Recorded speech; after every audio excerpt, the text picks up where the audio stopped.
नमस्कार, मी ऋषिकेश जोगदंड तुमच्या सर्वांचा पुनश्च एकदा द टाइम्स ऑफ पुसदच्या एका नवीन आणि विशेष अशा भागामध्ये तुमच्या सर्वांचं सहर्ष स्वागत करतो। आपण बघत आहे की कशा प्रकारे आपला यवतमाळ वाशिम मतदारसंघ आहे, जे ऐन निवडणूक आपल्या तोंडावर आपल्याला दिसत आहे। वातावरण अगदी तापलेले आहे, ऊन सुद्धा मोठ्या प्रमाणावर आपल्याला दिसत आहे।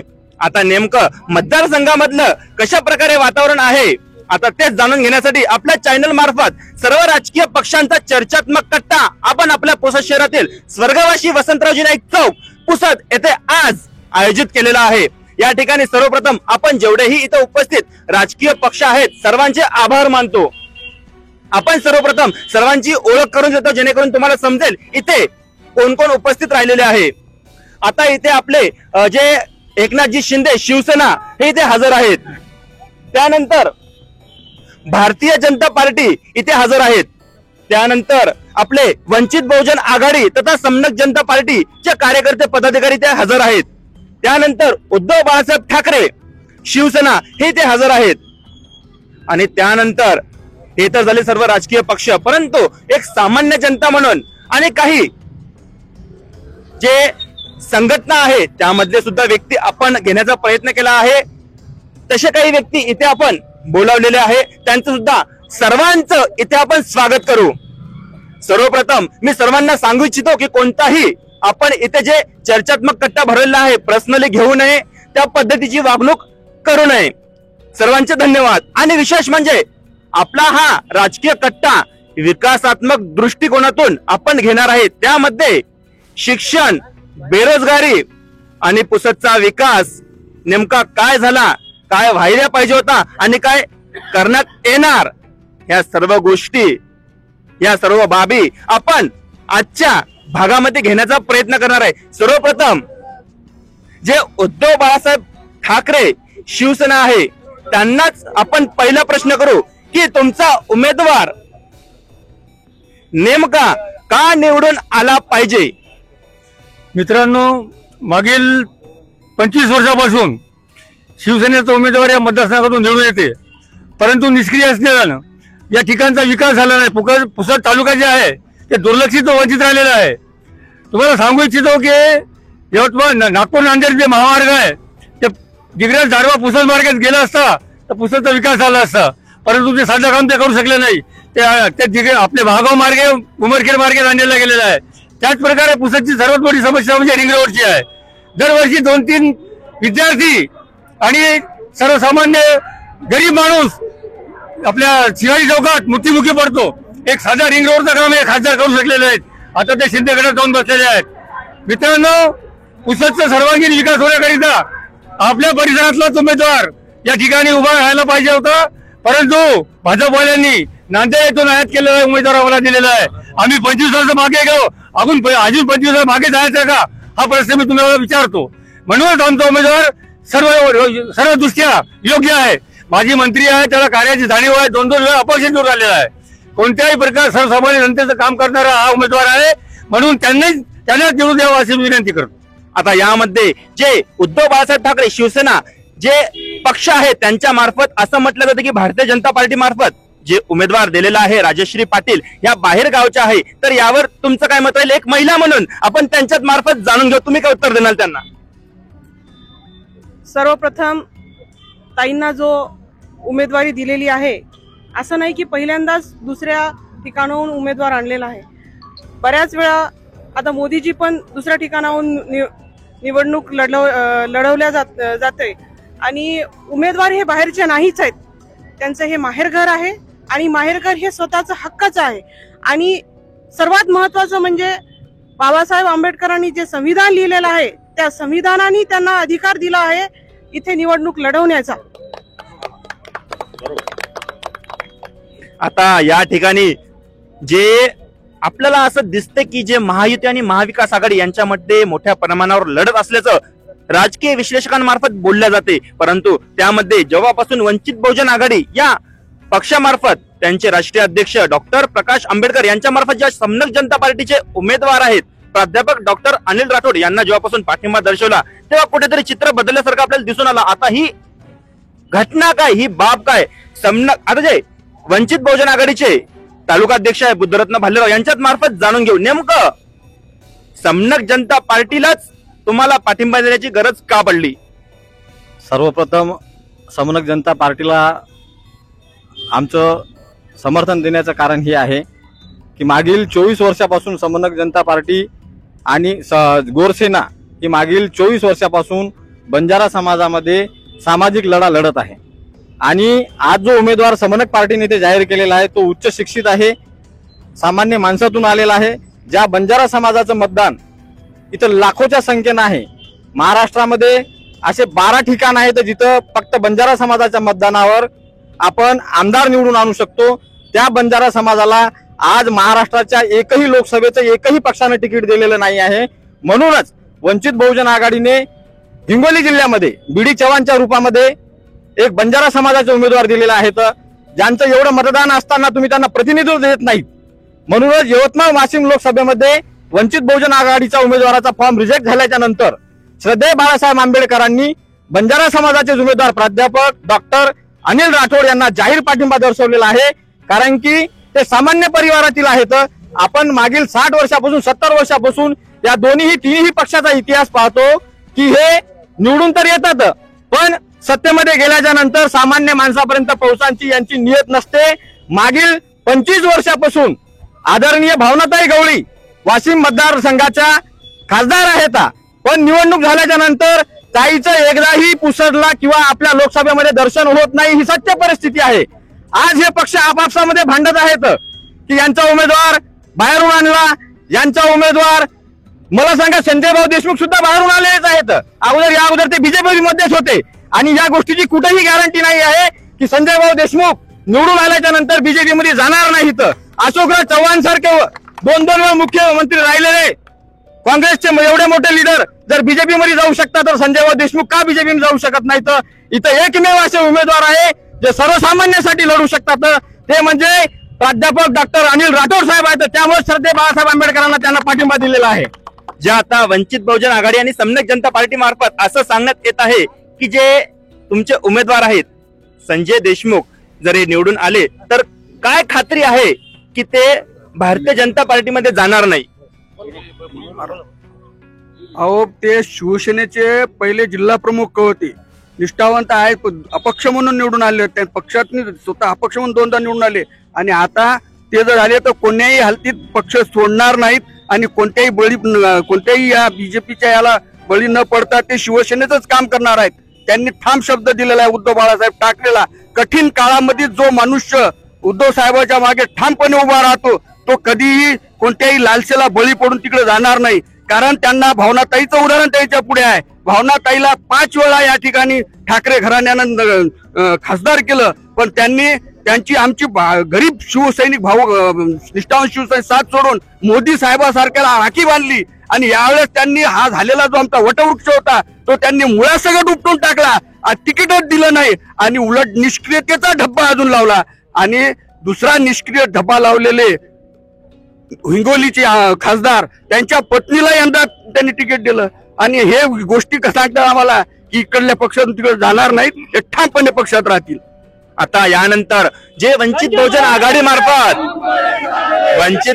आणि समनक जनता पार्टी मार्फत असं सांगण्यात आलं होतं की जे एकनाथ शिंदे गटाच्या नेत्या आहेत भावनाताई गवळी यांनी पुसदला कधी पायच टाकला नाही, विकास कामं हे त्यांच्या मार्फत झाले नाही, यावर तुमचं काय उत्तर राहील? हिंदू सम्राट माननीय बाळासाहेब ठाकरे त्यांना मानणारे आम्ही शिवसेना आहे. आमचा धनुष्यबाण आहे. 25 वर्ष आम्ही धनुष्यबाण झालं. काही लोकांच्या डोळ्याला काळे चष्मे असतात, त्याला दिसतच नाहीत, त्याला आमचं काही जरूरत नाही. अहो, स्वतः आंधळे, दुनिया आंधळी. जे लोक 25 वर्ष आमच्या मांडीला मांडी लावून बसले आता त्याला केसतोड आम्ही काय बोलावं? आणि त्याच्यानंतर विकास झाला नाही. अहो, तुमच्या घरापर्यंत रेल्वे आली, तुमच्या घरापर्यंत रेल्वे आली, रिंग रोड 64 कोटी रुपये रोड आलेले आहेत. अहो, मी काय म्हणतो, डोळ्याला आंधळा चष्मा असल्यानंतर तर आम्हाला काम बोलू दे आम्ही बोललो, मला पटपट करू नका, बोलू दे, नंतर तुम्ही बोला. ज्या लोकाला चष्मा लागला आंधळा त्या लोकांची नेतच खराब असते.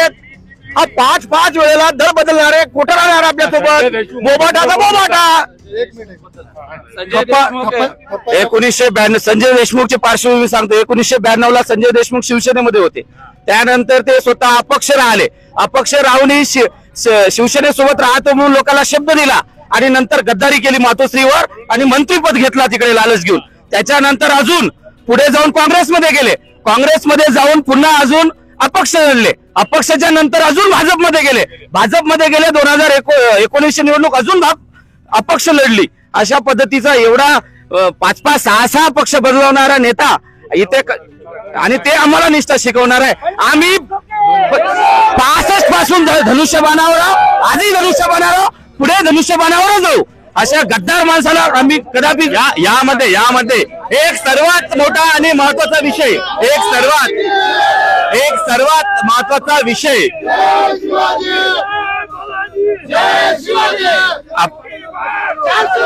आपण बघतो की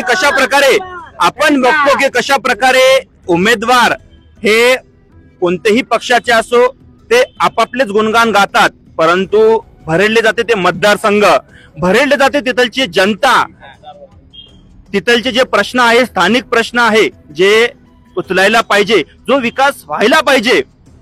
एकेकाळी शिक्षणाची पंढरी म्हणून ओळखले जाणारे पुसद, जम्मू काश्मीर इथून केरळ मधून जे विद्यार्थी पुसद मध्ये शिकायला यायचे, आज कुठेतरी ते गायब झालेले आहे. ही परिस्थिती सद्यस्थितीमध्ये पुसदची झालेली आहे. आता सद्यस्थितीमध्ये आपण भारतीय जनता पार्टीचे जे रवी भाई ज्ञानचंदानी आहेत त्यांना जर प्रश्न करू, नेमकं शिक्षणाची पंढरी म्हणून ओळखले जाणारे पुसद, आज त्या शिक्षणाची अवस्था पुसदमध्ये एवढी दयनीय का झाली, त्या जबाबदार कोण? नमस्कार. आज इथं विविध पक्षाचे सर्व पदाधिकारी जे उपस्थित आहेत त्यांना सादर जय श्रीराम. कृपया सर्वांना एक विनंती आहे की ही आपली एक चर्चा आहे आणि या चर्चेमध्ये आपण जे आहे विषयावर आपण चर्चा करायला पाहिजे. वैयक्तिक टीका टिप्पणी कोणीही करू नका. आज आपल्याला माहितच आहे की पुसदमध्ये एकेकाळी जे शिक्षणाची पंढरी होती आज ती डबघाईला आलेली आहे. आज इथं रोजगार नाही आहे. आज इथं जे माळपठारावर पिण्याच्या पाण्याचा प्रश्न आहे, खूप मोठ्या प्रमाणावर लोकांना इथं 6-6 महिन्यासाठी पोटाची खळगी भागवण्यासाठी बाहेरगावी जायचं काम पडते. हे अनेक प्रश्न आहेत. पण आता हे प्रश्न कशामुळे निर्माण झाले, का झाले, कोण युतीमध्ये आहे, कोण विरोधात आहे, हे सगळ्या गोष्टी सोडून मला एक वाटते की आपण फक्त पुढच्या विकासाबाबत विचार करायला पाहिजे. आज देशाचा जर सर्वांगीण विकास कोणी करू शकते तर एकटे फक्त नरेंद्र मोदी साहेब करू शकतात. त्यांनी फक्त देशाचा विकास म्हणजे फक्त देशामध्ये राहून विकास नाही केलेला आहे, तर अख्ख्या पूर्ण जगात भारताचं नाव मोठं केलेलं आहे. मी तुमच्या वैयक्तिक मदत कधीच बोललो नाही, कृपया मला बोलू द्या. एकच काम आहे विरोधकांचं, फक्त एकच काम चालू आहे, कृपया ऐकून घ्या. त्यांना कन्व्हिन्स करता येत नाही म्हणून फक्त कन्फ्यूज करायचं. म्हणजे उमेदवार बाहेरचा आहे, हा अमुक इथला आहे, हे यांनी 50 खोके घेतले आणि हे घेतले आणि ते घेतले. म्हणजे यांच्याकडे विकासावर बोलण्याकडे काहीच नाही आहे की देशात आपण नंतर विकास काय करणार, खासदार निवडून आल्याच्या नंतर काय करणार, पुसदसाठी काय करणार, यवतमाळ जिल्ह्यासाठी काय करणार, वाशिमसाठी काय करणार, रोजगार निर्मिती कशी करणार, रेल्वेचा प्रश्न काय करणार, काहीच विषयावर कोणी बोलायला तयार नाहीये. फक्त काहीतरी टीका टिप्पणी करायची, जनतेला भरकटवायचं, बाकी त्यांच्याकडे काहीच मुद्दे नाहीये. आणि सर्व जनता सुज्ञ आहे, कोणाच्या कानाला बिड्या नाही आहे. सगळ्यांना सगळं समजते की देशाचा विकास कोण करू शकते. म्हणून ही निवडणूक जी आहे ही लोकसभेची निवडणूक आहे, ग्रामपंचायत आणि नगर परिषदची निवडणूक नाही आहे. इथं जे स्थानिक मुद्दे आपल्याला समोर आणायचे आहे, इथं देशाच्या सुरक्षेचा विषय आहे, देशाच्या विकासाचा विषय आहे. त्यासाठी सर्वांना नम्र विनंती करतो की देशाचा विकास केवळ आणि केवळ नरेंद्र मोदी करू शकतात. आपण त्यांच्या पाठीशी राहू अशी सर्वांना विनंती करतो. याबाबत आता जे स्टेटमेंट रवी भाई ज्ञानचंदानी यांनी दिले, त्यावर आता जे शिवसेना उद्धव बाळासाहेब गटाचे पक्षाचे जे उमेदवार आहे, जे कार्यकर्ते, त्यांच्याच मार्फत आपण उत्तर ऐकून घेऊ. बीजेपीचं म्हणणं असं आहे की मोदी सरकारने खूप काही केलेलं आहे. अरे भारताचं संविधान नष्ट करायचा प्रयत्न सर्वात प्रथम मोदी सरकारने केला. भारताची राज्यघटना डॉक्टर बाबासाहेब आंबेडकरांनी लिहिली. भारताची जी राज्यघटना डॉक्टर बाबासाहेब आंबेडकरांनी लिहिली, न्याय, समता, स्वातंत्र्यता, बंधुता, ही पूर्ण संविधान आज धोक्यात आहे. हम करेंगे कराएंगे में पूर्ण देश डुबला. जीएसटी लावली. आता हे म्हणतात ग्रामीण भागातले प्रश्न. आतापर्यंत सत्ता बीजेपीच्या हातात होती, इथलाच लोकलचा आमदार होता, परंतु आजच हुडीच्या रस्त्याची अवस्था जाऊन पहा, साधारण व्यक्ती सुद्धा चालू शकत नाही. आता भाजप सगळे बोलणार. आणि मी सांगते, आमचा जो उमेदवार आहे यांनी जो आरोप लावलेला आहे, बा ठीक आहे ताई माहेरची आहे, परंतु कोणती मुलगी सासर सोडून माहेरी स्थायिक राहणार का? गोरगरिबांच्या समस्या सोडवणार कोण? माहेरी स्थायिक राहावं लागत असते. आणि दुसरी गोष्ट महत्वाची ही की आमचा जो उमेदवार आहे यांचं म्हणणं आहे, पहिले अपक्ष निवडला ना, पडण्याची शृंखला नाहीये त्याची. हे आता कसं झालं माहितीये का, ज्यांनी आमचं चिन्ह चोरलं त्या लोकांना मेंढक सारख्या कुद्या मारायची सवय झाली. त्यांची मनस्थिती तशी झाली. आता यावर आपण यावर आता जे जे जे जे संविधान संविधान संविधान संविधान संविधान बदलण्याची भाषा, संविधान एक मिनिट समोर या, संविधान बदलल्या जाईल अशा प्रकारचं उद्धव बाळासाहेब ठाकरे शिवसेना यांच्या मार्फत बोलल्या जातं. यावर तुमचं उत्तर काय? गेल्या 70 वर्षात 60 वर्ष काँग्रेसचं राज्य होतं. 85 वेळा घटना बदल झाला आणि 10 वर्षात फक्त 2दा घटना बदल झाला. 370 कलम रद्द केली. तर आम्ही घटना बदलतोय कुठून? तुमच्या घटना बदल केली आणि याला तुम्ही काय उत्तर देणार ते सांगा म्हणून. आता यानंतर हा जो विषय कशा प्रकारे आपल्याला मांडता येईल? जेवढेही राजकीय पक्ष आहे जो तो त्याचीच बडाईकी करण्याचा प्रयत्न करेल, परंतु या सर्व गोष्टींना सामान्य जनता कशा प्रकारे बघत आहे हे तुम्ही तुमच्या शब्दात मांडा. मुळामध्ये आवाज आहे की नाही आला?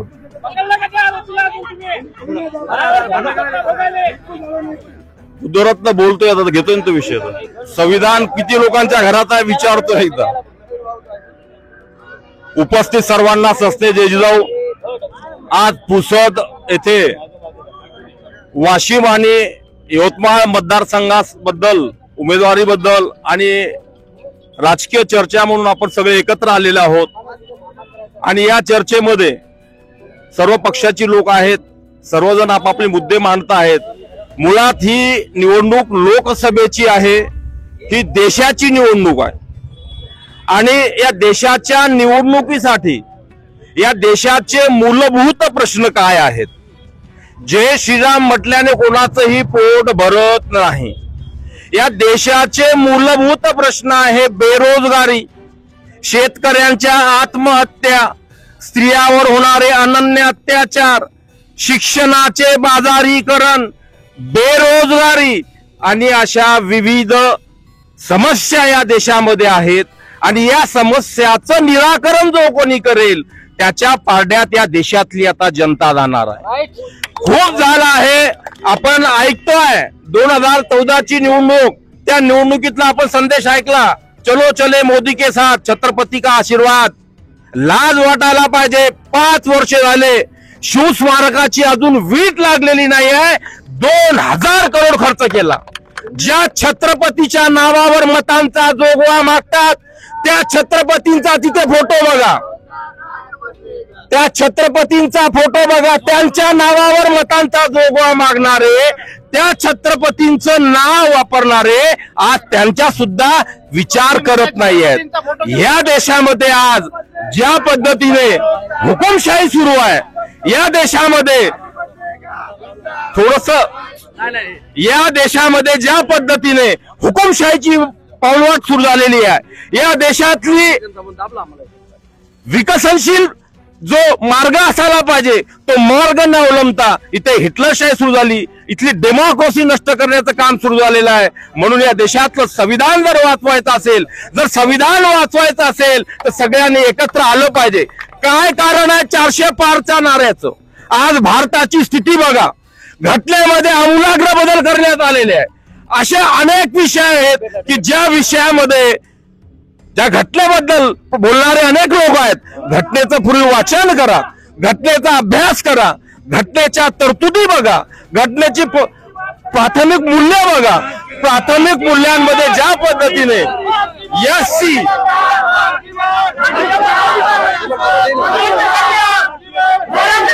याला आवाज नाही अशाच प्रकारे तुम्ही वादविवाद करत असाल, जर अशाच प्रकारे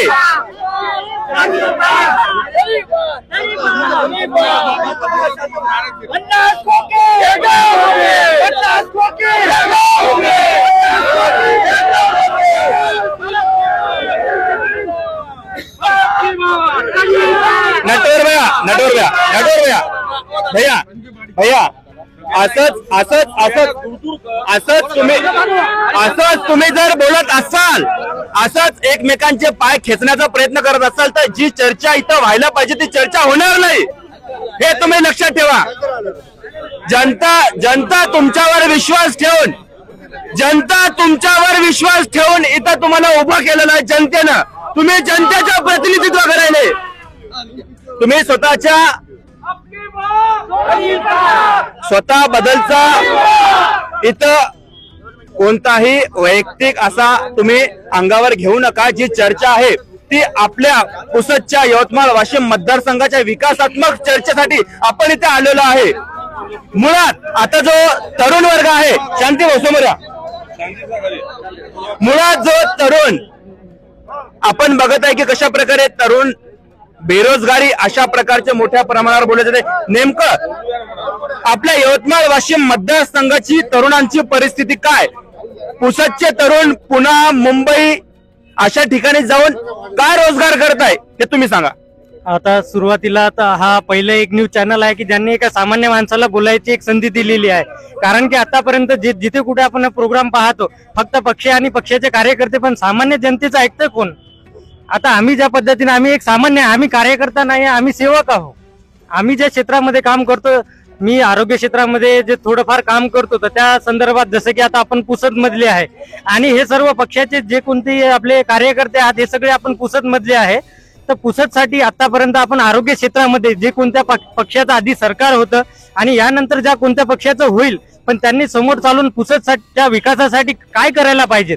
आज जर बघितलं पुसदच्या सरकारी दवाखान्याची अवस्था काय आहे, मागच्या 6 महिन्याआधी आम्ही तिथे सीझरचे ऑपरेशन सुरू केले होते. मागच्या महिन्यात पूर्ण बंद पडलेत. तिथं औषधीचा साठा नाही आहे. एका रुग्णाचा खर्च 40-40, 50-50 हजार रुपये आहे. खेड्यातला माणूस येऊन इथे प्रायव्हेटमध्ये त्यांना कर्ज काढून त्याची ट्रीटमेंट करतो. तर यामध्ये कुठली राजकीय अशी पार्टी आहे का की त्यांची अँब्युलन्स आहे म्हणून फ्री ऑफ कॉस्ट सेवा चालवायला पाहिजे ना. कुठल्या तरी पक्षाने पुढाकार घेऊन त्यांच्या नेत्यांनी त्यांचे कार्यकर्ते जे आपण बाहेर इथे उभं करतो, इथं बोलतो, गव्हर्नमेंट हॉस्पिटलला त्यांची मदत करायला कोणीच नाही आहे. जेव्हा एखाद्या रुग्णाला तहसीलमध्ये एखादं कागदपत्र काढायचं काम पडते तिथे पैसे घेतल्याशिवाय त्यांचं काम होत नाही. आणि त्यांचे जेव्हा आपण आणि आपल्या इथे जे कोणी नेते आहेत यांचे असं कोणी कागदपत्र जेव्हा मुख्यमंत्री सहायता निधी लागतो त्यावेळेस काय होतं, फक्त एक पत्र दिल्यानंतर मुंबईहून फॉलोअप कोण घेणार आणि पेशंट रुग्ण त्यांच्या रुग्णाकडे बघेल की तिथं मुंबईला जाऊन त्यांचं काम करेल. तर यासाठी जे कोणी आपले नेते आता भविष्यात जे काही निवडून येतील आणि येणार आहेत तर त्या सर्व सरकार आणि सगळ्यांना एकच विनंती अशी आहे की सर्वांनी मिळून आरोग्यासाठी तरी काही काम केलं पाहिजे. आणि दुसरी एक महत्वाची गोष्ट एक सामान्य व्यक्ती म्हणून सांगतोय, कारण की आता मागील टप्प्यात जे काही इलेक्शन झालं फक्त 55% इलेक्शन महाराष्ट्रामध्ये झालेलं आहे. तर आणि हे कशामुळे असेल, कारण की आता या पक्षामध्ये वेगवेगळे गट पडलेत, याच्यामुळे सामान्य जनता अजून संभ्रमात आहे. आमच्यासारखे कार्यकर्ते अजून कोणाला मतदान करायचं अजून आमचं ठरलेलं नाही आहे. इलेक्शन 5 दिवसावर आलेले आहे. आम्ही साथ द्यायची तर नेमकी कुणाला द्यायची, असे हे सामान्य जनतेचे प्रश्न आहेत. सगळ्या पार्टीने ते विचार करायला पाहिजे आणि जनतेला जास्तीत जास्त आपल्या प्रवाहात सामील करून एखादा चांगला व्यक्तिमत्व आणि चांगला नेता हा आपल्या मतदारसंघाला मिळाला पाहिजे, हीच एक सामान्य नागरिक म्हणून अपेक्षा. बरं, एक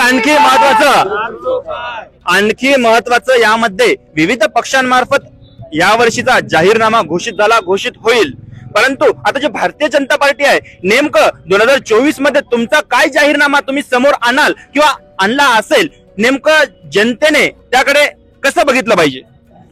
या ठिकाणी आता जो प्रश्न उपस्थित झाला आरोग्याचा, तर आरोग्यावर भारतीय जनता पार्टी हे सगळ्यात चांगलं काम आतापर्यंतच्या सगळ्या सरकारमध्ये सगळ्यात चांगलं काम करत आहे. पहिल्यांदा आपण 2,60,000 रुपयाची मर्यादा ठेवली होती. आता कुठल्याही आरोग्यविषयक प्रश्नासाठी 5 लाख रुपयाची आपली मर्यादा आहे. त्यानंतर एम्स हे सगळ्यात मोठं जे हॉस्पिटलचं हे होतं ते पहिल्यांदा दिल्ली आणि मुंबई सारख्या ठिकाणी होतं, परंतु आता एम्सचे जाळं पूर्ण देशभर किंबहुना एका राज्यामध्ये 3-3 ठिकाणी एम्सची निर्मिती भारतीय जनता पार्टीच्या माध्यमातून केंद्र सरकारने केलेली आहे. त्यामुळे आरोग्याचा जो मूलभूत प्रश्न आहे तो मूलभूतच समजून श्रीमान मोदी साहेब यांनी पूर्णपणे मार्गी लावलेला आहे. आणि त्यामुळं आरोग्य हा विषय मी सांगू इच्छितो की ज्यांच्या आरोग्यामध्ये खूप चांगलं आमचं मित्र त्यांचं काम आहे त्यांनी या प्रकारची माहिती घ्यावी आणि चांगल्यात चांगलं आरोग्यामध्ये काम होत आहे. आता राहिला जाहीरनामा, तर जाहीरनामाच्या बाबतीमध्ये बोलायचं झालं तर देश हा अत्यंत सुरक्षित हातामध्ये आहे याची आपल्याला सर्वांना जाण आहे. सर्जिकल स्ट्राईक आपण केलं, लागलीच आपण पुलवामाचा तिथं बदला घेतला, लागलीच आपण 36 तासाच्या आत अभिनंदनला वापस आणलं. या अगोदर असं कधीही व्हायचं नाही. आपल्या सीमा सुरक्षित आहेत. त्यानंतर आपला जे व्यापार आहे तो सुरक्षित आहे.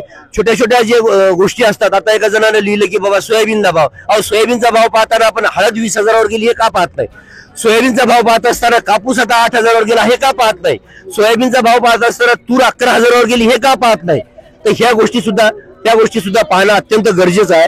एक स्थिर सरकार देशाला मिळणं जे गरजेचं आहे. आणि ही जी इलेक्शन आहे हे देशासाठी आहे. मी वारंवार सांगतोय हे इलेक्शन देशासाठी आहे, देश हितासाठी आहे, देश विकासासाठी आहे. याला नाले रस्त्या याच्यामध्ये गुंतवून जे नगरसेवकाचे काम आहेत ते मोदीजीला सांगण्याचं काम किंवा खासदाराला सांगण्याचं काम कोणी करू नये. जनतेनं सुशिक्षित पद्धतीनं याच्यावर विचार करावा असं माझं प्रांजळ या ठिकाणी मत आहे. यानंतर आपण जे वंचित बहुजन आघाडी नेमकं आता ज्याप्रमाणे आता जे समनक जनता पार्टीच्या ताई आहेत समोरांताई, आपण बघतो की आपलं जे मतदारसंघ आहे बंजारा बगुल किंवा जातीयतेच्या आधारावर आपले जे मतदारसंघ ठरवल्या जाते. प्रत्येक जण जो तो आपल्या समाजाचा कॅन्डिडेट उभा करतो आणि मत मिळवण्याचा प्रयत्न करतो, बरोबर आहे.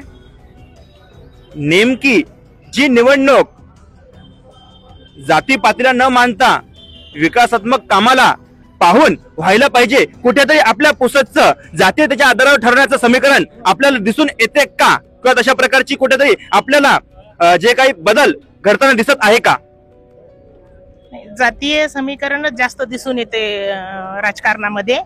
पण मला असं वाटतं की समनक जनता पार्टी ही एक जातीय समीकरण मोडीत काढण्यासाठी, सगळ्यांना सोबत घेऊन चालण्यासाठी स्थापन झालेली आहे. आणि जे आज तो आपला एक सर्वसाधारण मुलगा इथे बोलला की जे सत्तेमध्ये आहे ते त्यांनी काहीतरी मार्ग काढायला पाहिजे. तो बोलला की सत्तेमध्ये जे मालक बसलेले आहे, मला सांगायचंय सत्तेत बसलेले हे मालक नाही, ते सेवक आहेत. त्यांनी सेवक म्हणून जनतेची सेवा करायला पाहिजे. त्यांनी फक्त आपला वोटिंगचा उपयोग घेण्यासाठी आपला इस्तेमाल करायचा नाही आहे, वोटिंग पुरताच. त्यांना आपण निवडून देतो याच्यासाठी की तुम्ही जनतेची सेवा करा, जनतेपर्यंत आरोग्याचं, शिक्षणाचं, जे आज शिक्षणाचं खासगीकरण चाललेलं आहे, शेतीची माती झालेली आहे, ह्या गोष्टी कुठंतरी थांबायला पाहिजे. याच्यासाठी मला असं वाटतं महामानवाच्या विचाराचा व्यक्ती सत्तेत जाणं गरजेचं आहे. आता यानंतर जेव्हा जे भारतीय जनता पार्टी यांच्या मार्फत बोलल्या जात होतं की आरोग्य सेवाबद्दल, त्यामध्ये तुम्ही म्हटलं होतं की 400 किलो RDX हा विषय निघला होता देशाच्या सेवेच्या विषयामध्ये. तर नेमका हा विषय काय आणि नेमकं तुम्हाला नेमकं सांगायचं काय त्यामधून? वारंवार बीजेपी आणि नरेंद्र मोदीजी इथं निवडणूक लढताना हिंदू विरुद्ध मुसलमान एवढाच एक अजेंडा समोर ठेवतात. निवडणूक आली की हिंदू मुसलमानाचा वाद समोर करतात. खरंच सांगा, जिथं 85% हिंदू समाज आहे तो हिंदू समाज खरंच धोक्यामध्ये, अडचणीमध्ये राहू शकते का हो? हिंदू खतऱ्यामध्ये राहू शकतो का हो? हिंदूच्या नावावर, रामाच्या नावावर वोट मागणे बंद करा. जे तुम्ही 2014ला सत्तेमध्ये येताना जे तुम्ही आश्वासनं दिले होते, दरवर्षी 2 करोड रोजगार देणार होते, काय झालं त्या रोजगाराचं? कोणत्या MIDC खोलल्या तुम्ही? कोणते उद्योगधंदे चालू केले तुम्ही? उलट तुम्ही देश विकाय निघालेले हो. काय मागच्या 10 वर्षाचा तुमचा हा इतिहास. यानंतर आपण आणि पुन्हा एकदा तुमच्या हाती सत्ता देऊन राहिलेला देश विकायचा आम्हाला बिलकुल नाही आहे.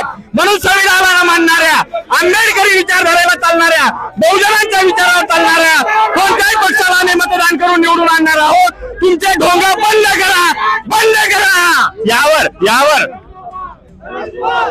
यावर आता जे महिला वर्ग आहे, जे भारतीय जनता पार्टीचे महिला कार्यकर्ते आहेत, त्यांचं काय उत्तर राहील आपण ऐकून घेऊ. वाशिमला नमस्कार, जय श्रीराम सर्वांना. सर्वप्रथम जो आमच्या बंधूंनी उत्पन्न केला की भारतीय जनता पार्टी एक मिनिट सगळेजण ऐका. भारतीय जनता पार्टी हा हिंदू मुस्लिमचा मुद्दा समोर करते तर हे एकदम चुकीचं आहे. हा मुद्दा क्लिअर करते. कारण जर तसं असतं तर सगळ्यात जास्त गव्हर्नमेंटच्या स्कीमचा फायदा हा मुस्लिम लोकच घेतात. माझ्या बहिणी ज्यांना 3 तलाकमुळे खूप त्रास होत होता तो त्रास मोदीजींनी सर्वप्रथम आल्या पहिल्यांदाच सॉल्व्ह केलेला आहे. त्याच्यामुळे हिंदू मुस्लिम हा मुद्दाच नाहीये. राहिला प्रश्न रामाचं नाव आम्ही घेतो कारण राम प्रभू श्री राम हे आमचे आराध्य आहे आणि भारत हा देश हिंदू राज्य म्हणून घोषित झाला तर आम्हाला आवडेल. परंतु आम्ही प्रभू श्री रामाचा, एक मिनिट बोलू द्या, प्रभू श्री रामाचं मंदिर बांधताना आम्ही मस्जिदीसाठी देखील जागा दिलेली आहे. दुसरी गोष्ट आदरणीय नरेंद्रभाई मोदीजी यांनी जेव्हा संविधानाचं सगळ्यात पहिले त्यांनी पालन केलेलं आहे. कोणता मुद्दा भेटला नाही की संविधान पुढे करतात. अरे तुम्ही किती संविधान वाचलेलं आहे, तुम्हाला संविधानाबद्दल किती नॉलेज आहे ते आधी सांगा. स्वतःला माहित नसतं पण उठलं सुटलं संविधान. अरे संविधानाबद्दल स्वतः वाचा. डॉक्टर बाबासाहेब आंबेडकरांनी उलट म्हटलेलं आहे. पुरावे सगळं सांगते मी. जोपर्यंत शेवटचा मुस्लिम पाकिस्तान मध्ये जात नाही आणि जोपर्यंत शेवटचा भारतीय भारतात येत नाही तोपर्यंत फाळणी करू नका. हे डॉक्टर बाबासाहेब आंबेडकरांचे वाक्य आहे. तेव्हा तुम्ही काय नाही बोलले, तेव्हा तुम्ही कुठे होते आणि तेव्हा संविधान लिहिलं होतं. तर संविधानामध्ये देखील तुम्ही अभ्यास करा आणि त्यानंतर बोला. उठला सुटला संविधानाचा गैरवापर तुम्ही लोक करता, आम्ही करत नाही. आता यामध्ये आपण एक बघितलं होतं की कशा प्रकारे जे उद्धव बाळासाहेब ठाकरे गटाचे जे कार्यकर्ते आहे विजय बाबर यांनी असं सांगितलं होतं की आमचं सुद्धा राम मंदिर मध्ये योगदान आहे. तर हा विषय कृपया मला माझा विषय मांडू द्या. कृपया मला माझा विषय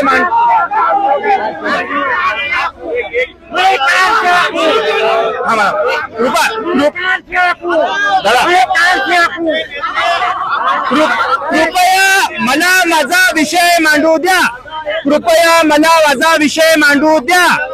हा, तर याबद्दल आता जे शिवसैनिक आहे आपण त्यांच्याच मार्फत जाणून घेऊ नेमकं तुमचं काय योगदान आहे. सर्वप्रथम तर सांगायचं म्हणजे सर्वात पहिले बाळासाहेब ठाकरेंनी कारसेवक मध्ये सर्वात जास्त शिवसैनिकांनी सहभाग घेऊन ज्यावेळेस बाबरी मस्जिद पाडली त्यावेळेस शिवसैनिकाचा सगळ्यात मोठा हात आहे. त्यावेळेस हे भाजपा कुठं होती, ज्यावेळेस मस्जिद पाडली शिवसैनिकांनी त्यावेळेस भाजपा कुठे होती. हिंदुत्वाचा नारा स्वर्गीय बाळासाहेब ठाकरे यांनी लावला होता. आज मी उद्धव बाळासाहेबांनी पहिले राम मंदिराच्या योगदानासाठी सर्वात प्रथम 1 लाख रुपये जाहीर केले होते. 1 कोटी जाहीर केले होते. सॉरी, त्याच्यानंतर प्रत्येक शिवसैनिकांनी आणि प्रत्येक जनतेने बी प्रत्येकाच्या घरातून 10 रुपये, 20 रुपये, 50 रुपये, 500 रुपये असं सगळं योगदान प्रत्येक नागरिकांनी दिलेलं आहे. हे एकट्या भाजपाचं योगदान नाही आहे, आम जनतेचं बी योगदान त्यामध्ये आहे. म्हणून राम हे सर्वांचेच आहे. यावर आता जो मुस्लिम व्यक्ती आहे किंवा मुस्लिम आपला भाऊ आहे त्यांचं यावर काय उत्तर आहे आपण त्यांच्याकडून जाणून घेऊ. देखो, हिंदू मुसलमान का तो कोई लफड़ा नहीं है, ये सब गलत बात है. और एक शेर बोलता हूँ मैं मोदी जी के लिए, फक्र हम सबको है, हम सबकी वो जान है, इसी बात का तो हमको अभिमान है. और मोदी जी हिंदुस्तान की शान है, शान है, शान है. यावर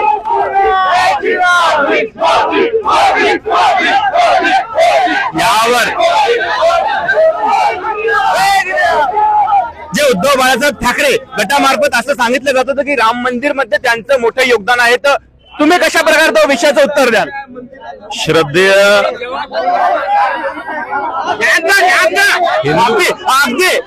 अगदी 2 मिनिटांमध्ये हा विषय संपवा.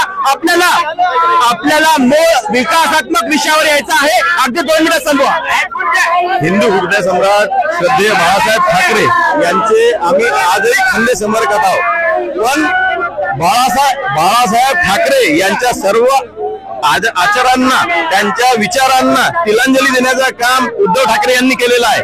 उद्धव ठाकरे इतके नीच आहेत की त्यांनी राम भक्तांना हरामखोर हा शब्द वापरलेला आहे. आणि हरामखोर म्हणणाऱ्या त्या मामू उठाचा आम्ही निषेधच करणार 100%. म्हणजे जो हिंदू इतकी बात नहीं करेगा वो देश में कभी राज नहीं करेगा. आता जो विषय महत्वाचा राहिलाय, मागं होऊन जा. जो विषय महत्वाचा राहिलाय, विकास विकास विकास.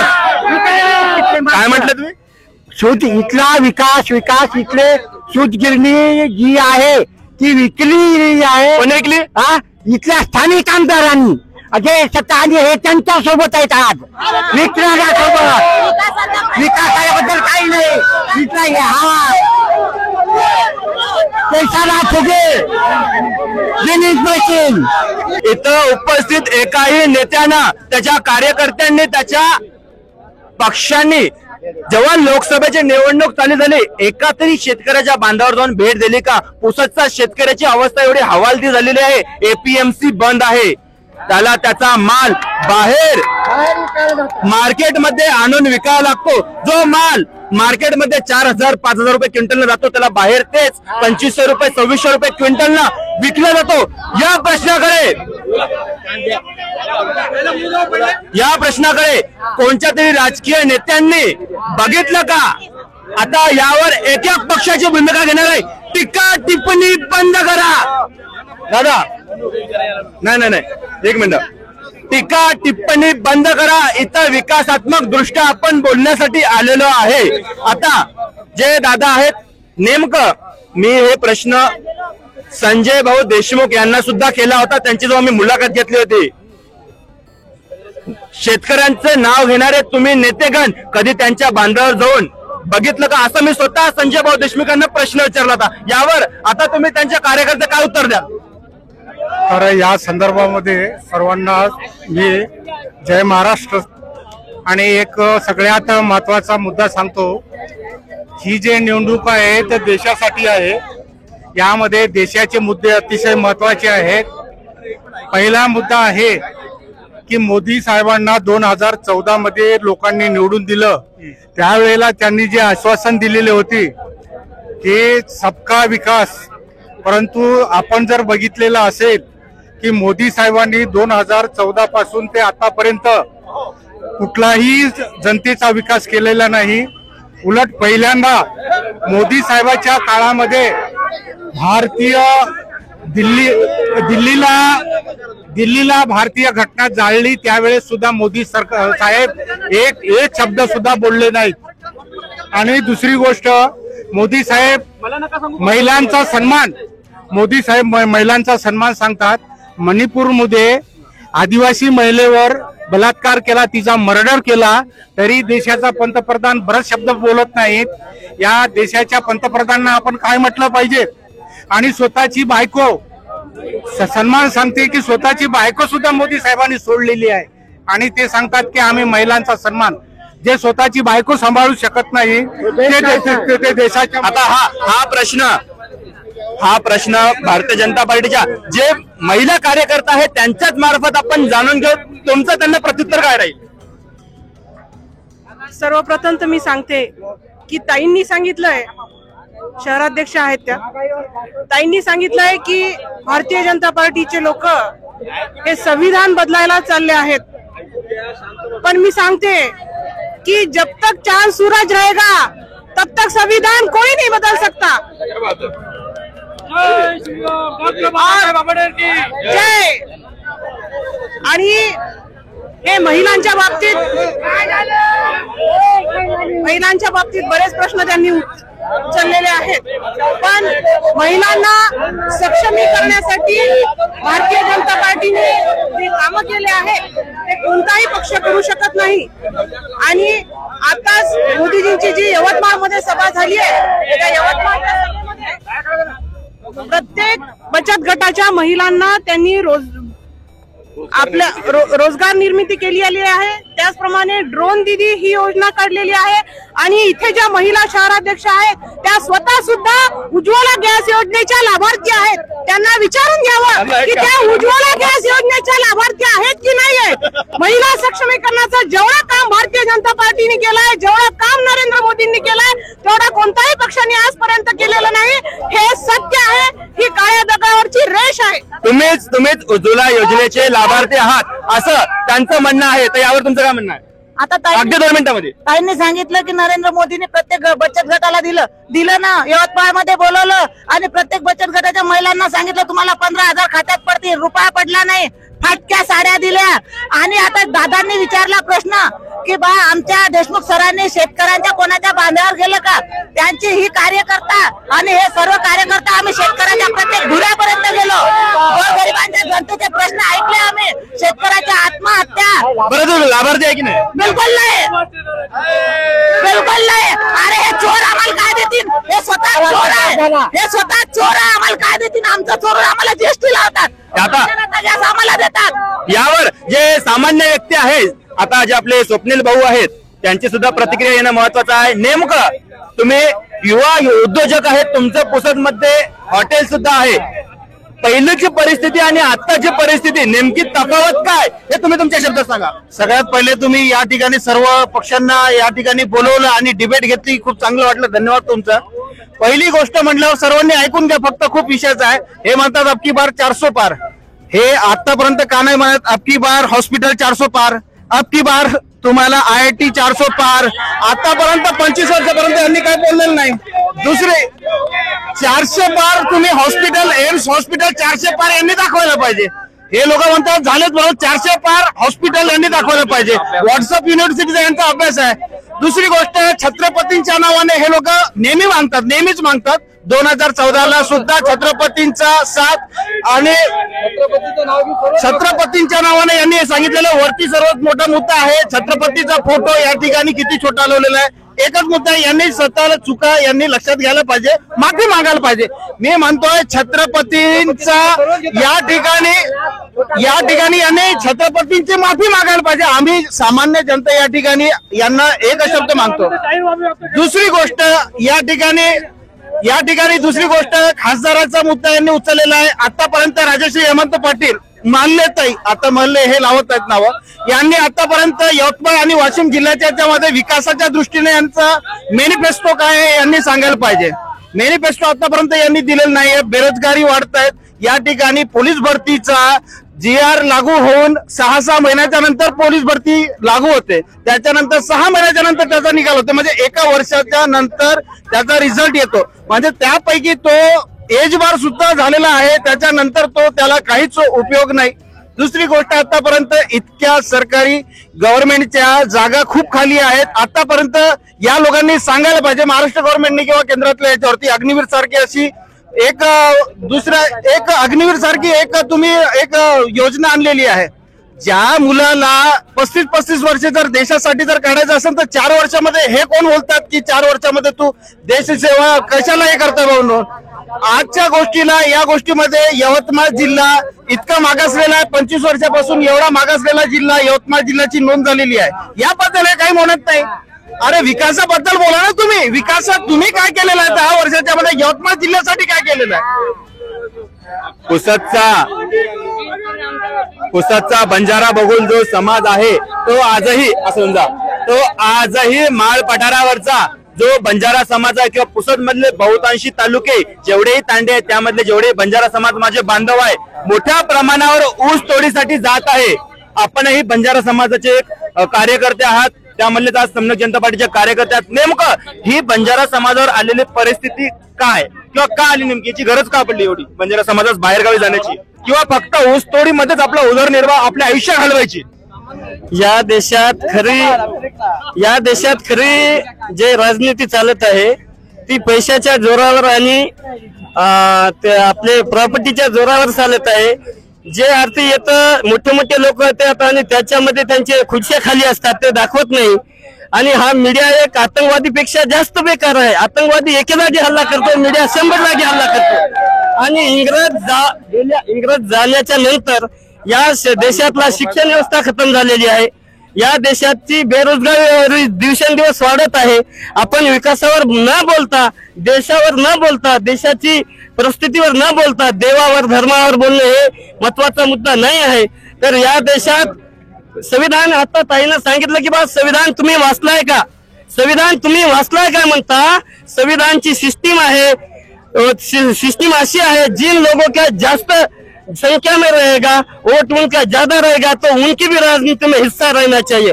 अगर हमारा 22 कोटी इसमें जिसकी जितनी संख्या भारी, कांशीराम साहेब सांगत होते, जिसकी संख्या भारी उसकी उतनी भागीदारी, तो फिर भाई बेरोजगारी क्यों बढ़ी? हमारी दिवाली सब गन्ने के खेत में होते हैं, हमको पीने को 75-76 साल के बाद पानी नहीं मिलता है। वहाँ सांडवा में एक भड़ंगी गांव है, वहाँ पर खाने को वो रास्ता नहीं, 6 महीना की अभी भी रास्ते पे मौत हो जाती है। ये कौन सा देश है? और राज्य की बात करते हैं भाई, तो आर्मी, मेरा एक कहना है 5 मुद्दे पर 2 मिनट में बोलूंगा, 5 मुद्दे पर बोलूंगा। अगर नहीं बोलने दे तो हम कहेंगे यहाँ हिटलर से आ गई है। मैं 5 मुद्दे पर बोलता हूँ, 2 मिनट में बोलता हूँ। बेरोजगारी बढ़ गई है, उनको रोकना चाहिए, उनको रोजगार देना चाहिए, शिक्षा पे, स्वास्थ्य पे मुफ्त सेवा देनी चाहिए, और इसमें महिलाओं को हमारी सुरक्षा देनी चाहिए। और जो हमारे देश के नौजवान हैं, जो आर्मी है, उनको पेंशन में बढ़ोतरी देनी चाहिए, उनको जो हथियार चाहिए वो लेजेंड है, वो प्रेजेंट हथियार देना चाहिए, और किसान को जो चाहिए वो मूल भाव उनको देना चाहिए। अगर किसान की तुम हत्या करना चाहते हो और जवान को भी तुम हत्या करना चाहते हो, महिला को सुरक्षित नहीं रहना चाहते, तो अंग्रेज से भी ज्यादा ये सरकार घातक है। इसलिए इस देश में हुकुमशाही जे मूळ आपल्या प्रभागाचा विकास विकास विकास हा जो प्रश्न आपण इथे घेऊन आलो आहे, आपल्या प्रभागाचा विकासात्मक दृष्ट्या आपण जो चर्चात्मक कट्टा भरवला होता, मुळात आपण बघतो की इथलचे बहुतांशी पक्ष, बहुतांशी पार्ट्या ह्या विकासावर बोलताना घाबरतात किंवा बोलतच नाही। स्थानिकच्या विकासावर बोललं पाहिजे। आता जे राष्ट्रवादी काँग्रेस पार्टी शरद पवार गटाचे जे माधव वैद्य आहेत तालुकाध्यक्ष, आता त्यांच्याच मार्फत नेमकं त्यांनी पाठिंबा दिला महाविकास आघाडीला, जे संजय देशमुख यांना। संजय देशमुखच विकास घडून आणतील, तुम्हाला असं काय वाटते? मी सर्व जनतेला सांगू इच्छितो की आपला जिल्हा हा शेतकऱ्याचा जिल्हा आहे आणि सर्वात जास्त आत्महत्या आपल्या जिल्ह्यात होतात। तर एक सर्व पुढारी आतापर्यंत बघतो आपण की या शेतकऱ्याच्या आत्महत्या सांभाळण्या म्हणजे बंद होण्यासाठी कुठलीही उपाययोजना केली नाही आहे आणि मोठमोठ्या वल्गना करतात की आम्ही असं करू तसं करू। मी प्रशासनामध्ये होतो, प्रशासन अधिकारी म्हणून मी एक आपल्याला सांगेल की एक सेंटर याच्यासाठी उघडलं पाहिजे आणि ज्या ज्या शेतकऱ्यांच्या काही ज्या अडचणी आहेत त्या अडचणी या सेंटर मार्फत सोडवल्या पाहिजेत, जेणेकरून शेतकरी आपला आत्महत्या करणार नाही। आपण म्हणतो शेतकरी हा जगाचा पोशिंदा आहे, पण त्याच्याकडेच नेमका सरकार दुर्लक्ष करते। आणि बीजेपी सरकारमध्ये जे काही मोदी पंतप्रधान आहे यांनी जे मणिपूरची घटना आपण डोळ्याने बघितलेली आहे, आपल्या नवऱ्याच्या समोर बायकोवर जर बलात्कार होत असेल आणि त्याच्यावर बलात्कारून नग्न फिरवत असेल, असा कुठला माणूस आहे जो माणूस म्हणतो पंतप्रधान माझी 36 इंची म्हणजे छाती आहे, 56 इंची छाती आहे? कसली भाड्याची 56 इंची छाती आहे? अरे ज्या महिलेचा तू सुरक्षा करू शकत नाहीये, त्याचं रक्षण करू शकत नाहीये, तुला तर पंतप्रधान लगेच हटवलं पाहिजेत आणि स्वतः हटलं पाहिजेत। आणि त्याचप्रमाणे नांदेड जिल्ह्यामध्ये आमचे एक डॉक्टर होते, डीन होते आदिवासी समाजाचे, आणि एक बंजारा समाजाचा डॉक्टर होते। त्या याच हेमंत पाटलांनी, ज्याची बायको इथं आपल्याकडे उभी आहे आता, त्या हेमंत पाटलांनी त्याला संडास धुवायला लावलं। एक एवढा मोठा प्रशासकीय अधिकारी आमचा असतो, एक अनपढ गवार जो खासदार आहे, तो खासदार पैशाच्या भरोशावर झाला असेल, परंतु एक उच्च शिक्षित डॉक्टरला संडास कसा लावतो, ही कुठली भूमिका आहे?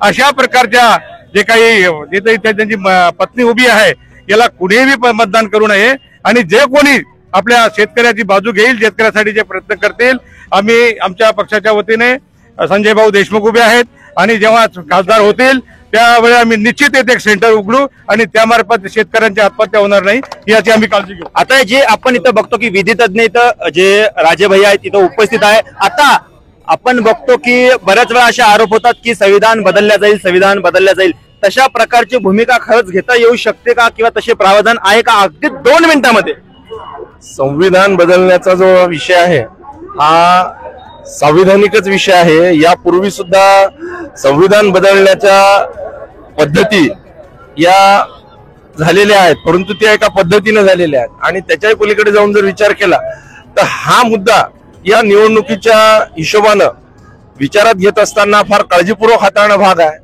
आणि संविधान आपल्या भारताचं जे आहे ते आपला म्हणजे आत्मा आहे. त्यामुळं त्या आत्म्याची काळजी घेणं आणि त्या हिशोबानं चालणं गरजेचं आहे.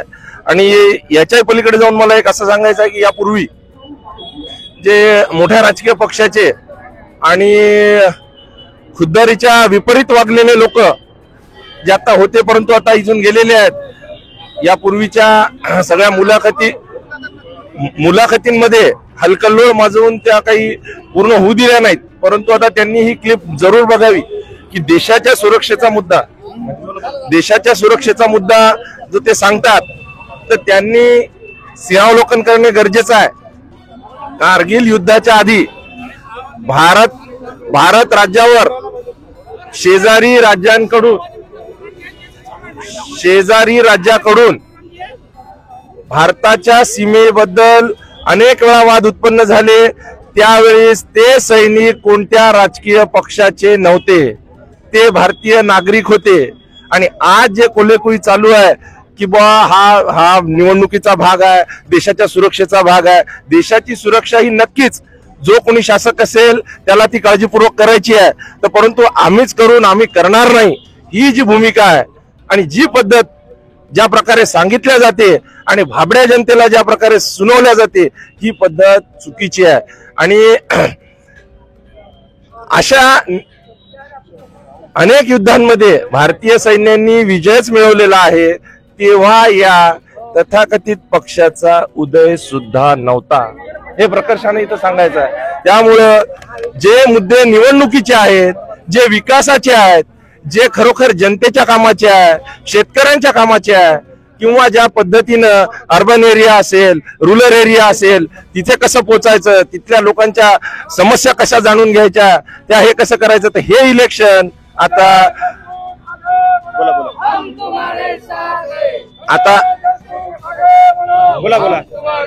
हे पूर्ण इलेक्शन खुद्दारी विरुद्ध गद्दारी ही नेत्यांच्या बाबत बोलत नाही आहे, तर ही मतदारांच्या बाबत बोलत आहे. कारण मतदार हे सर्वस्वी खुद्दार लोक आहेत. यांनी यापूर्वीच्या लोकसभा असो विधानसभा असो त्यामध्ये आपापल्या मतानुसार आपापल्या नेतृत्वाला अधीन राहून मतदान केलं आहे. परंतु त्याचा विजोड हा आता इथं पूर्ण भारतभर काही कारणांमुळे पाहायला मिळतो आहे की काल विधानसभेला आपण ज्याच्या सोबत होतो, ज्या उमेदवाराच्या विरुद्ध ते काम चालू होतं, ते लोक आज मांडीला मांडी लावून बसून आहे आणि कार्यकर्त्यांना आज बाईट देण्याची वेळ आलेली आहे. तर ही परिस्थिती ही लोकशाहीला मारक आहे. त्याच्यामुळं हे जे उमेदवार आहेत महाविकास आघाडीचे, संजय भाऊ देशमुख, ज्यांना अनुभव आहे, त्यांच्या पाठीशी पुसदकर जनता, सुज्ञ जनता, या अर्बन एरियातली जनता खंबीरपणे उभी आहे आणि त्यांना 26 तारखेला सर्वजण मतदान देऊन विजयी करतील याची मला खात्री आहे. धन्यवाद. आम्ही बघत होतो जे सर्वे पोल चालू होता आशिवंजा, त्यामध्ये असं दाखवत होतं की जे महायुती, इंडिया आणि वंचित बहुजन आघाडी अशी एक पोस्ट होती, त्यावर पॅनल होतं. महायुती 2, इंडिया 1 आणि वंचित 2. तर इंडियाला मतदान न देता वंचितलाच मतदान द्या अशा प्रकारची कुठेतरी सोशल मीडियावर एक चर्चा चालू होती. आपणास ती दिसत सुद्धा होती. तर नेमकं त्याबाबत काय बोलता येईल? आता जे आपण बाजूला ऐकलं ते आपले महाविकास आघाडीचे संजय देशमुख म्हणजेच तुमचे विरुद्ध उमेदवार, तर नेमकं त्यांना मतदान न देता तुम्हालाच मतदान का दिलं पाहिजे? नेमकं मुळात हे समजून घेण्याची गरज आहे की आज जे संजय भाऊ देशमुख ज्या पक्षाकडून उभे आहेत त्या पक्षाचे 2 तुकडे झालेले आहेत आणि त्याच पक्षासोबत असणारा काँग्रेस पक्ष आणि शरद पवार साहेबांचा राष्ट्रवादी पक्ष यांच्या आपसामध्ये आजपर्यंत ही जागा वाटपापासून भानगडी यांच्या आजपर्यंत सुद्धा चालू होत्या. बरोबर आहे मुद्दा. मुळात या पक्षांचे 2-2 तुकडे झाल्यामुळं राष्ट्रवादीचे 2 तुकडे झाले, शिवसेनेचे 2 तुकडे झाले आणि काँग्रेस तर अर्ध्याच्या वर पळून बीजेपीमध्ये सामील झालेली आहे. या महाराष्ट्रामध्ये एकमेव एकनिष्ठ असा पक्ष आहे ते म्हणजे वंचित बहुजन आघाडी आहे. त्याचा कुठेही तुकडा पडलेला नाहीये. त्याचा प्रत्येक नेता, त्याचा प्रत्येक कार्यकर्ता हा स्वाभिमानी आहे. म्हणूनच आता 5 मतदार संघामध्ये जी निवडणूक झालेली आहे त्याचं चित्र तुम्ही सरळ पाहिलं असेल. बीजेपी विरुद्ध वंचित बहुजन आघाडीचं चित्र होतं. ज्या बीजेपीनं वंचित बहुजन आघाडीला बीजेपीचे बी टीम म्हणून बदनाम करण्याचं षडयंत्र असलं, त्यांनी आपले डोळे नीट उघडून बघावं की वंचित बहुजन आघाडी आणि बीजेपी विरुद्ध अशी सरळ लढत आहे. इथं जे इतर पक्षाचे जे पदाधिकारी आहेत बांधवांनो, इथून घरी गेल्यावर तुम्हाला सुखाची झोप आली पाहिजे. थोडा तरी विचार करा. तुमचा नेता आज ज्या पक्षामध्ये आहे, उद्या त्या पक्षातही याची तुम्हाला तरी खात्री आहे का? नाही. ज्या नेत्याच्या पाठीमागे तुम्ही ऐन निवडणुकीच्या टायमाला तुमच्या हातामध्ये एक 4 व्हीलर दिली, तुमच्या हातामध्ये 2 पैसे टाकले, खर्चायला 2 पैसे दिले, त्या नेत्याची जय जयकार करत तुम्ही फिरता. तो नेता किती काळ तुमच्या पक्षामध्ये टिकून राहील हा महत्वाचा प्रश्न तुम्ही त्या नेत्यांना विचारलेला आहे का? महाविकास आघाडी सोबत श्रद्धेय बाळासाहेब आंबेडकर जेव्हा युती करत होते त्यावेळेस बाळासाहेबांनी ही हात टाकली होती की निवडणूक झाल्याच्या नंतर तुम्ही 5 वर्ष बीजेपी मध्ये पक्ष प्रवेश करणार नाही असं आम्हाला लिहून द्या. या लोकांनी आजपर्यंत ते लिहून दिलेलं नाही, म्हणूनच आमची त्यांच्या बरोबर युती झालेली नाही. कारण की संविधानाला वाचवणारे, बहुजनासाठी लढणारा एकमेव नेतृत्व महाराष्ट्रामध्ये आहे, ते म्हणजे श्रद्धेय बाळासाहेब आंबेडकर आहेत. त्याच विचारांनी चालणाऱ्या आंबेडकरांना आणि समन्वयक पक्षाला आज यवतमाळमध्ये वंचित बहुजन आघाडीचा जो उमेदवार होते इंजिनियर अभिजित राठोड साहेब यांचा राजकीय आवासापोटी यांनी फॉर्म रिजेक्ट केलेला आहे. म्हणून श्रद्धेय बाळासाहेब आंबेडकरांनी ज्या बहुजन विचाराला चालणारा जो दुसरा अजून एक पक्ष आहे समन्वयक पक्ष, त्या पक्षाला आम्ही अनिल भाऊ राठोड यांना पाठिंबा दिलेला आहे. आणि या दोघांच्या भानगडीमध्ये जनता एवढी मूर्ख नाहीये दादांनो. तुम्ही इथं येऊन 4 नारे लावता, अबकी बार 400 पार, 2 मिनिटांमध्ये इथून पळून जाता. तुमच्यावर पळून जाण्याची वेळ येते. हे इथं आमचे स्थानिक इथं आम्ही आज एक टिकून मर्दासारखे टिकून अजूनही तुमच्यावर पळून जाण्याची वेळ येते. हे तुमच्यावर नामुष्कीची वेळ येते. तुम्ही विचाराची लढाई लढायला कमजोर आहात. तुम्ही फक्त देखावा करू शकता, तुम्ही फक्त नारेबाजी करू शकता, तुम्ही फक्त पैशाच्या आणि हुकुमशाहीच्या जोरावर लोकांचे मतदान विकत घेऊ शकता, लोकांना दाबू शकता. पण तुम्ही संविधानिक लढाई बहुजनांच्या अल्पसंख्याकासाठी तुम्ही नाही लढू शकत, तुम्ही त्यांचा विचार नाही करू शकत. ही सत्य परिस्थिती आहे. आणि ही जनतेसमोर मांडताना आज इथं यवतमाळ वाशिम लोकसभा मतदारसंघामध्ये आम्ही एक एक गाव एक एक घर पिंजून काढत आहोत. त्या घरांमधून हा प्रतिसाद आहे की यावेळेस समन्वयक जनता पार्टीचे आणि वंचित बहुजन आघाडीचे संयुक्त उमेदवार आदरणीय अनिल भाऊ राठोड बहुमताने विजय होतील आणि इथं नवीन बदलाला सुरुवात होईल. आता आपण बघतच आहे नेमका जो तरुण वर्ग आहे, राजकीय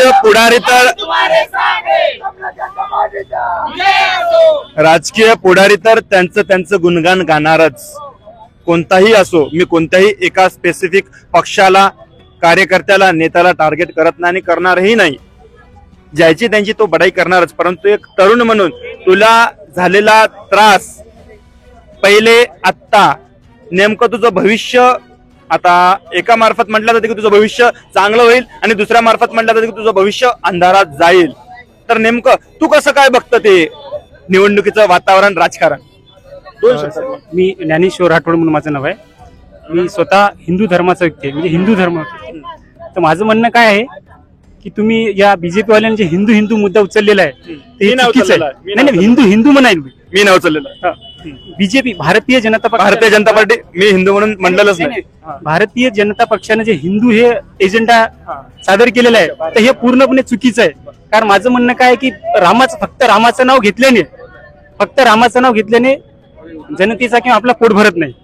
तर तुम्ही बीजेपी वाल्यांना काय केलं पाहिजे की या देशात कंपन्या खुलल्या पाहिजेत, इन्फ्रास्ट्रक्चर डेव्हलपमेंट झाली पाहिजे, हॉस्पिटल्स डेव्हलपमेंट झाले पाहिजेत, शिक्षण म्हणजे शिक्षणासाठी त्यांनी कार्य केलं पाहिजे आणि गरीब लोकांसाठी पण कार्य केलं पाहिजे, शेतकऱ्यांसाठी कार्य केलं पाहिजे.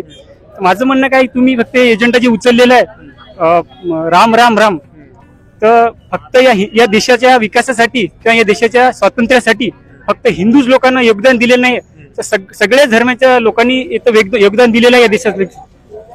हिंदू असो, मुस्लिम असो, शीख, ख्रिश्चन, ईसाई किंवा बौद्ध असो, डॉक्टर बाबासाहेब आंबेडकरांनी चांगलं कार्य केलेलं आहे, ते पण चांगले व्यक्ती होते.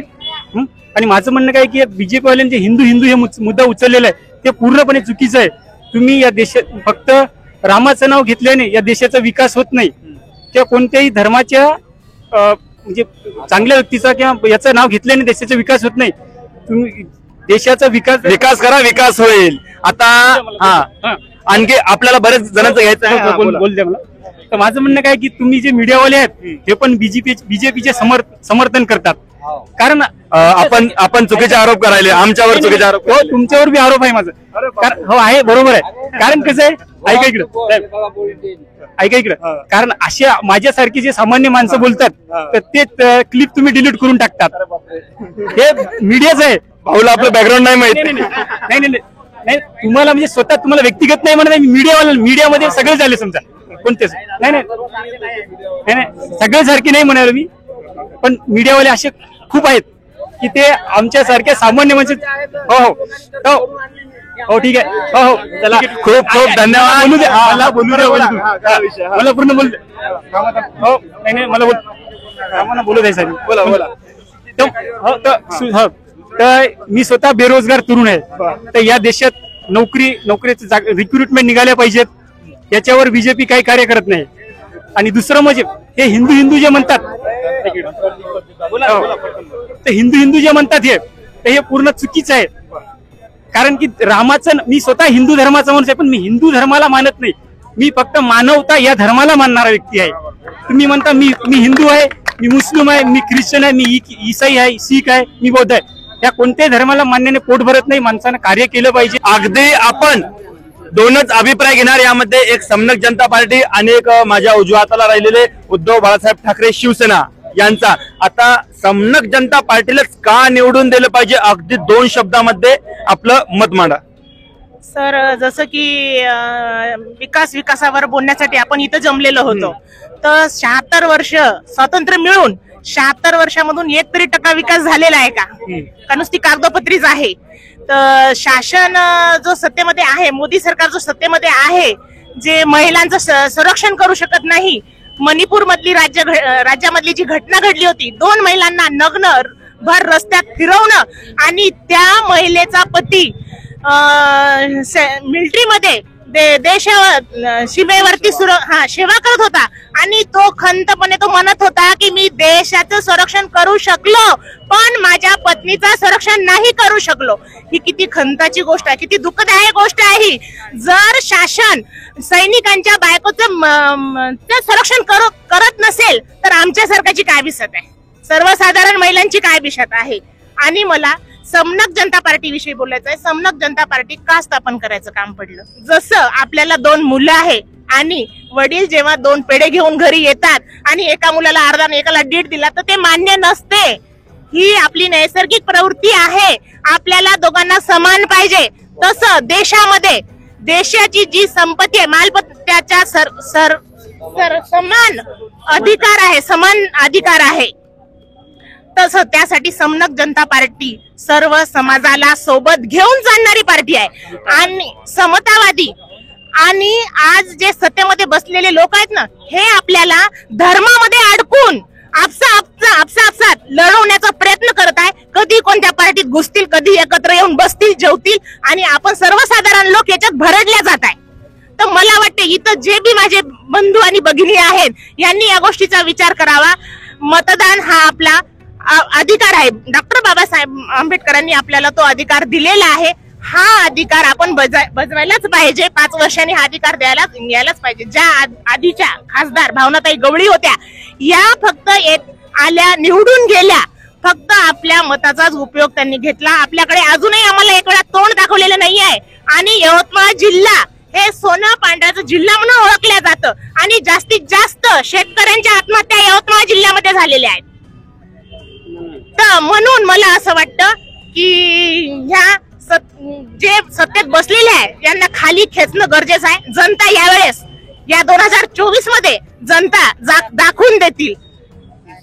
आणि समनक जनता पार्टीचे जे उमेदवार आहेत आमचे प्राध्यापक डॉक्टर अनिल राठोड सर, हे संविधान वाचवण्यासाठी, लोकशाही वाचवण्यासाठी, आणि हाच विचार बाळासाहेबांना पटलेला आहे. याच विचारांनी बाळासाहेबांनी डॉक्टर बाबासाहेब आंबेडकर यांचे विचाराशी जुडलेले प्राध्यापक डॉक्टर अनिल भाऊ राठोड यांना वंचित बहुजन आघाडीकडून पाठिंबा मिळाला आहे. आणि निश्चित आहे जास्तीत जास्त बहुमताने विजय होतील प्राध्यापक डॉक्टर अनिल राठोड सर. आता यांनी ज्याप्रमाणे म्हटलं विजय होतील.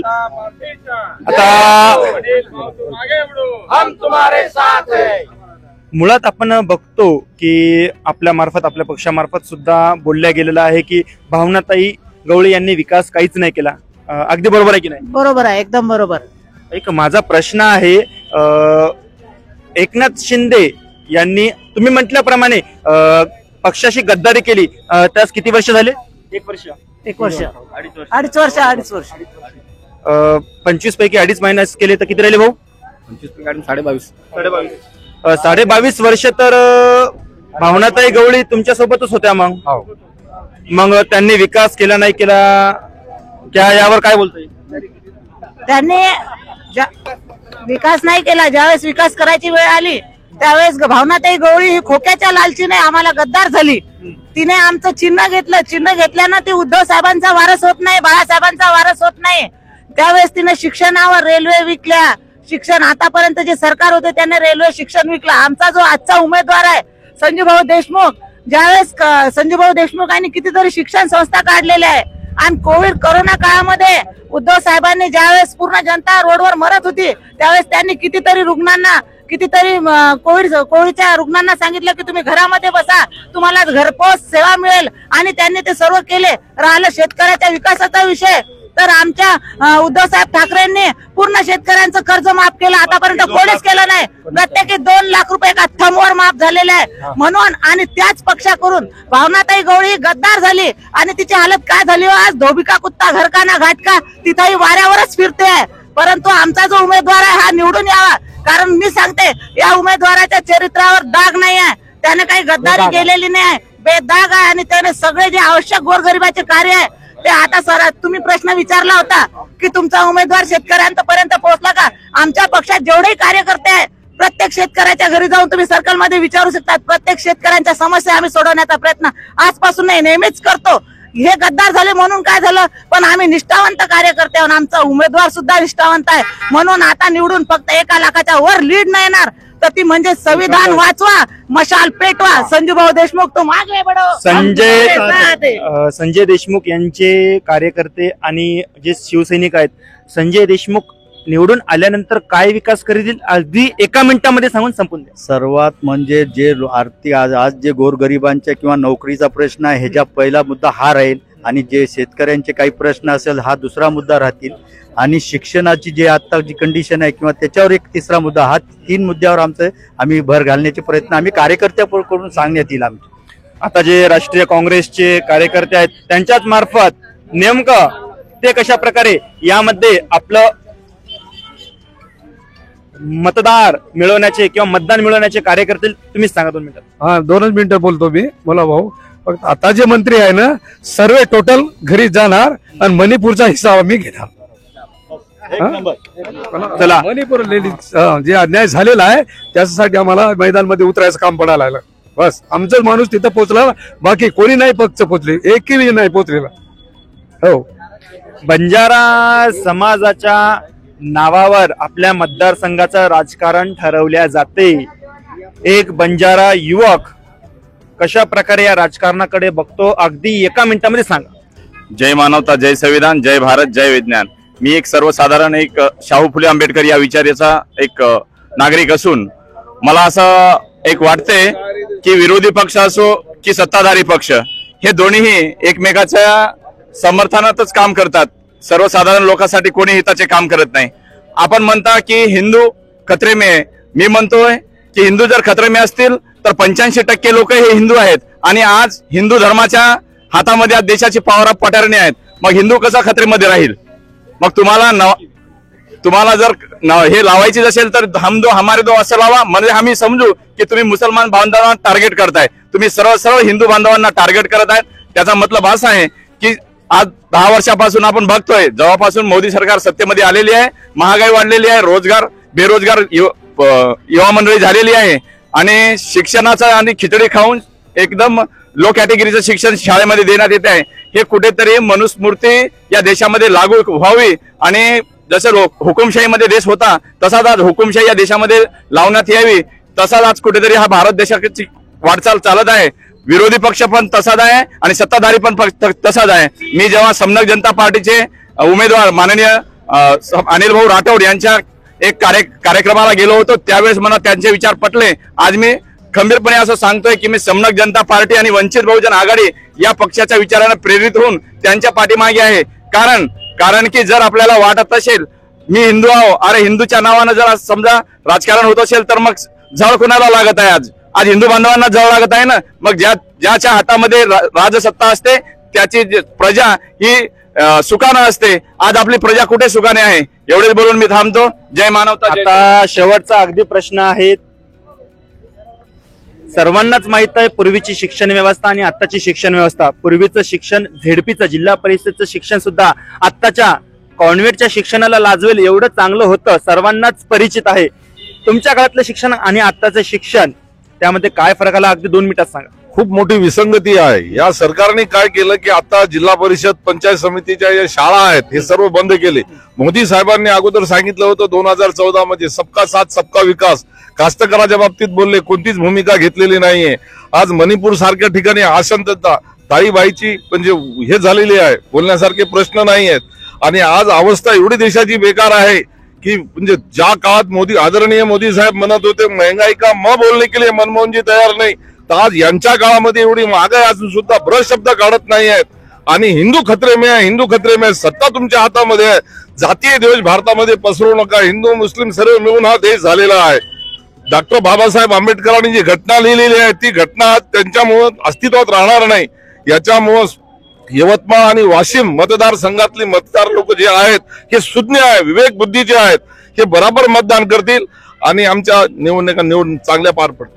आपण इथं बघितलं आता सर्व जेवढेही राजकीय पक्ष आहेत, जेवढेही संघटना आहेत, आपण ज्यांना बोलवलं त्यांचा सर्वांचा अभिप्राय तुम्ही अगदी शांतपणे आणि चांगल्या पद्धतीने ऐकून घेतला. इथे उपस्थित सर्वही राजकीय पक्षांचे मी मनस्वी आभार मानतो. तुम्ही तुमचा वेळ दिला, इथे आले, जे निवडणुकीचं जे तुमचं प्रचार सत्र आहे ते सोडून तुम्ही आता आले, तुमचा खूप खूप धन्यवाद. अशाच प्रकारच्या बातम्यांकरिता द टाइम्स ऑफ पुसदच्या आपल्या युट्यूब चॅनलला, फेसबुक पेजला, इंस्टाग्राम अकाउंटला नक्कीच फॉलो करा, शेअर करा, सबस्क्राईब करा. यानंतर सुद्धा आपण रिझल्ट तर बाकी आहेच. 26 तारीख ही आणखी आलेली नाही. जनता जनार्दन तुम्हीच ठरवणारे आहात काय करायचं काय नाही. फक्त मतदान हे मोठ्या संख्येने, जास्तीत जास्त संख्येने करा, एवढंच आवाहन करतो आणि थांबतो. धन्यवाद.